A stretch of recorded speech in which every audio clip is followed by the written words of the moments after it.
అందరికీ నమస్తే. మనం రోజు న్యూస్ ఛానల్స్‌లోను, మొబైల్స్‌లోను ఎన్నో రకాలైన వార్తలు చూస్తూ ఉంటాం, వింటూ ఉంటాం. అది చాలా బాధాకరం అనిపిస్తేను, లేకపోతే కొత్త విధానంగా అనిపిస్తేను దాని గురించి డిస్కస్ చేస్తాం. మరీ మనసు బాధ అనిపిస్తే 2 రోజులు దాని గురించి మాట్లాడుకుంటాం. మూడో రోజు మళ్ళీ మామూలే. ఎందుకంటే అంతకంటే భయానకమైన ఘటనలు నిత్యం జరుగుతూనే ఉన్నాయి. కాబట్టి ఈరోజు మనం మాట్లాడుకోబోతున్నది చరిత్రలో రేరెస్ట్ ఆఫ్ ద రేర్ అనేటువంటి ఒక కేసుని ఈరోజు తుది తీర్పు ఇచ్చారు. అదే జయరాజ్ బెనిక్స్. ఈ పేర్లు ఇప్పుడు ట్రెండ్లో ఉన్నాయి. అంటే ఇది 2020కి సంబంధించింది. 2020 ప్రపంచానికి వణుకు పుట్టించిన సంవత్సరం. కరోనా మహమ్మారి ఒక పక్క పీడిస్తూ ఉంటే దానివల్ల బాధపడి కుంగి కృషించిపోయి మరణించే ప్రాణాల సంఖ్య అలా ఉంటే అధికార దుర్వినియోగానికి పాల్పడి ఇద్దరు అమాయకులు ప్రాణాలు వదిలేరు. వాళ్లే సాతాన్ కులం అనేటువంటి ఒక చిన్న పట్టణంలో ఉన్నటువంటి ఇద్దరు తండ్రి కొడుకుల మరణ వార్త. కస్టోడియల్ డెత్ అంటే పోలీసుల కస్టడీలో మరణించారు.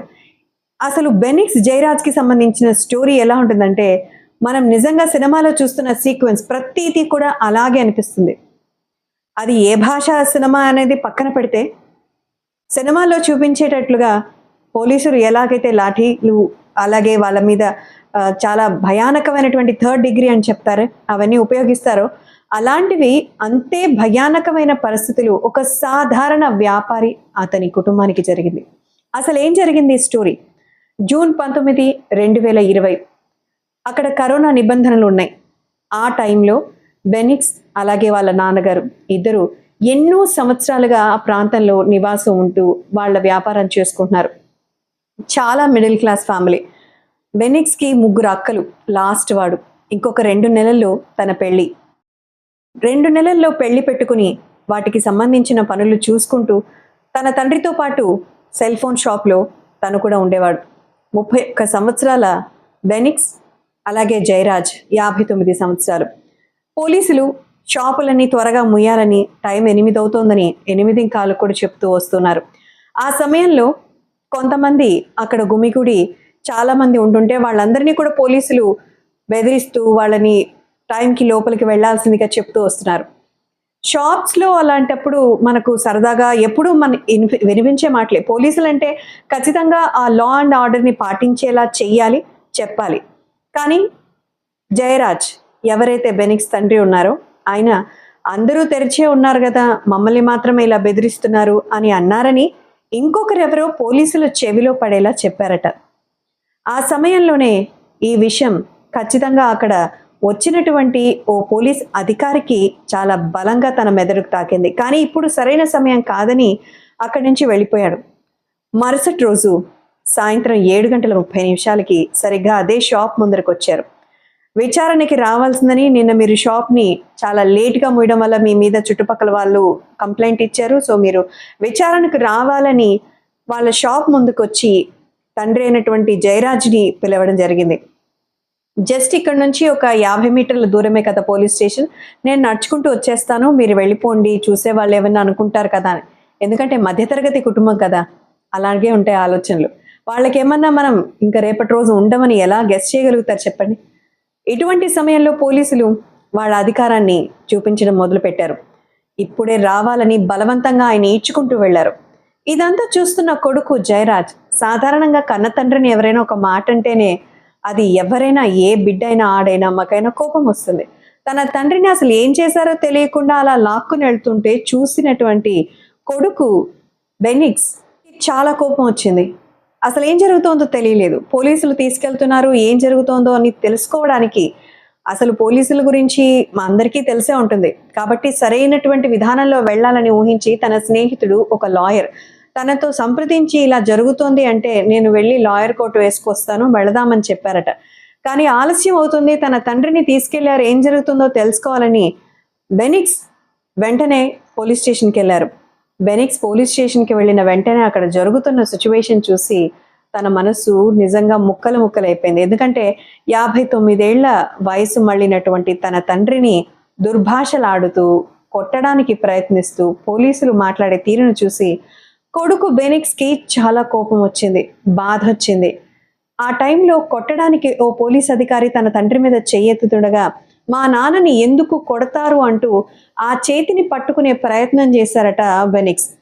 ఇది సాధారణంగా జరిగేదే కదా! ఇప్పుడు దారిలో వెళ్తున్నప్పుడు ఏ కుక్కో, లేకపోతే ఏ అనిమలో, లేకపోతే ఇంకెవరైనా మన వాళ్ళ మీదకొస్తుంటే మనం దాన్ని ఆపే ప్రయత్నం చేస్తాం. అక్కడ సాధారణంగా ఒక వయసులో ఉన్న కుర్రవాడు తన తండ్రిని తన కళ్ళ ముందర కొడుతుంటే ఆపే ప్రయత్నం చేశారు. ఇంకా అక్కడున్నది పోలీసులు. వాళ్ళ గురించి చెప్పాలా? నేను మొత్తం పోలీస్ వ్యవస్థ గురించి చెప్పడం లేదు. శాతానుకూలంలో జరిగిన ఆ పోలీస్ కస్టోడియల్ డెత్‌కి సంబంధించిన విషయాలపై పూర్తి విశ్లేషణ గురించి మాట్లాడుకుంటున్నాం. ఆ సమయంలో పోలీస్ అధికారికి పట్టరానంత కోపం వచ్చిందట. నా మీదే చెయ్యెత్తుతావా? నన్నే ఆపుతావా? ఎంత ధైర్యం అంటూ బెనిక్స్‌ని కూడా కస్టడీలోకి తీసుకున్నారు. వాళ్ళిద్దరి మీద కేసులు బనాయించారు. వాళ్ళిద్దరూ కోవిడ్ ఆంక్షలని ఉల్లంఘించారని, ఎక్కువ సమయాన్ని షాప్ తెరిచుంచారని, ఏమని అడిగినందుకు పోలీసులపై దౌర్జన్యం చేశారని వాళ్ళ మీద నోటికొచ్చినటువంటి కేసులన్నీ పెట్టారు. ఇవన్నీ కూడా కొద్దిసేపటికి తన స్నేహితుడు ఎవరైతే ఉన్నారో అతను లాయర్ అక్కడికి వచ్చాడు. అసలు జరుగుతున్న విషయాలన్నీ చూస్తున్నాడు. ఎందుకు ఇలా చేస్తున్నారు? అసలు వాళ్ళ మీద పెట్టిన కేసు ఏంటి అని అంటే, వీళ్ళు మా మీదకే దాడికి ప్రయత్నిస్తున్నారు, వాళ్ళు ఎక్కువ టైంని షాప్ తెరిచి ఉంచారు, అధికారుల పైన వాళ్ళు దుర్భాషలాడారంటూ చెప్పి వాళ్ళని, అంటే ఆ కుటుంబ సభ్యుల్ని, స్నేహితులని, ఆ లాయర్ అయినటువంటి ఫ్రెండ్ని బయటకు తోసేసి పోలీస్ స్టేషన్ తలుపులు వేసేశారు. ఎక్కడైనా ఉంటుందా? ఊహించగలరా? పోలీస్ స్టేషన్ తలుపులు వేసేశారు. చిత్రహింసలు పెట్టారు ఆ తండ్రి కొడుకుల్ని. పూర్తిగా వాళ్ళని నగ్నంగా చేసి లాఠీలు వెనక నుంచి వాళ్ళ మర్మాంగాల్లోకి చొప్పించి వాళ్ళని రక్తం వచ్చేలా, ఎంత రక్తం అంటే ఆగకుండా ప్రవహించేంత, మగాళ్ళకి ఆగకుండా ప్రవహించేంతగా వాళ్ళకి రక్తం వచ్చేటట్లు వాళ్ళు కొట్టారు. చూస్తూ వింటూ ఉన్నటువంటి ఆ కుటుంబ సభ్యులు, అంటే అక్కడ ఉన్నటువంటి వాళ్ళు అంతా బెనిక్స్ ఫ్రెండ్స్, అలాగే చుట్టుపక్కల వాళ్ళు. కానీ బెనిక్స్‌కి 3 అక్కలు, అలాగే తన తల్లికి ఈ విషయం తెలీదు. మేము చూసొస్తాం ఏం జరుగుతుందని చెప్పొచ్చారు, కానీ వాళ్ళకి అసలు పూర్తి వివరాలు తెలియవు. కానీ లోపల జరుగుతున్న చిత్రహింసలు ఒకరు కాదు, ఇద్దరు కాదు, మొత్తం 10 మంది పోలీసులు అక్కడ స్టేషన్లో ఎంత మంది ఉంటే అంతమంది వాళ్ళ రాక్షస క్రీడని ఆ రోజంతా వాళ్ళ తండ్రి కొడుకులు ఇద్దరి మీద చేశారు. మామూలుగా ఇవంతా సీసీ కెమెరాలో రికార్డ్ అవుతాయని అక్కడి నుంచి, అంటే ఆ కింద నుంచి మిద్దెపైకి తీసుకెళ్లారు ఆ తండ్రి కొడుకుల్ని.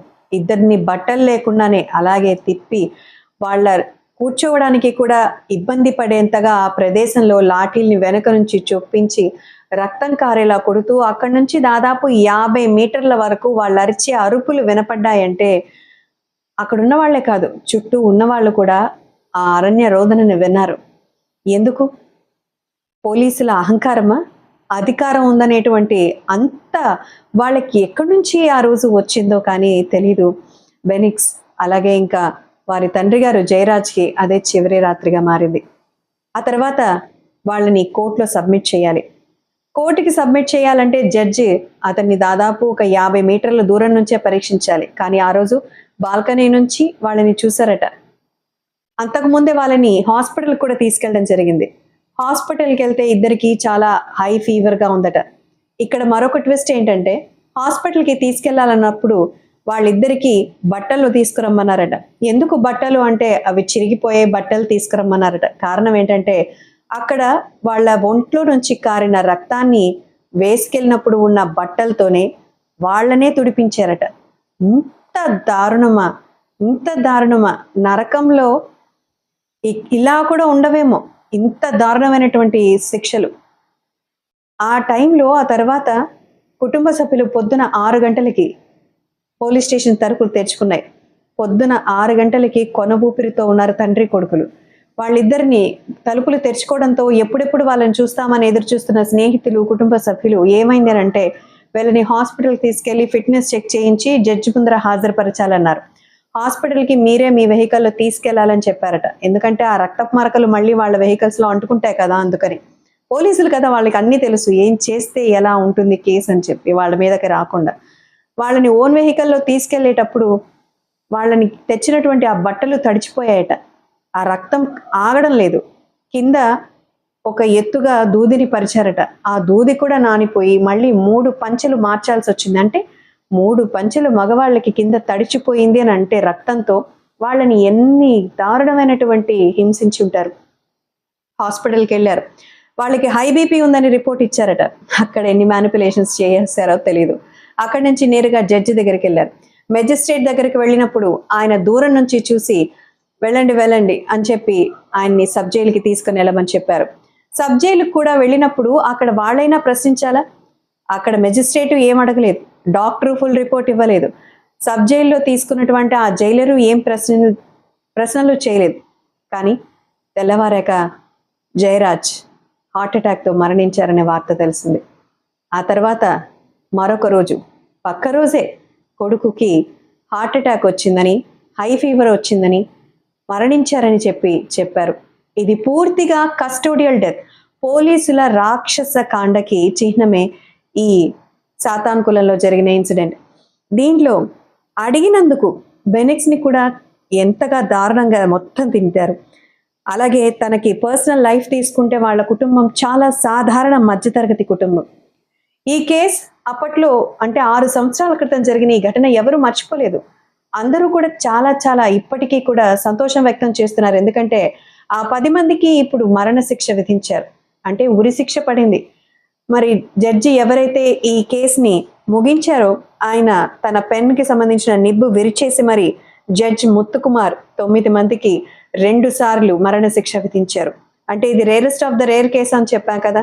ఇద్దరిని చంపారు అంటే ఇది లాకప్ డెత్, లాకప్లో చేసిన మర్డర్గా భావించి 9 మంది, మొత్తం 10 మంది ఉంటే ఒకరు కరోనా సమయంలోనే మరణించారు. మొత్తం 9 మందికి అప్పుడప్పుడు జ్యుడిషియల్ కస్టడీలో ఉన్నారు.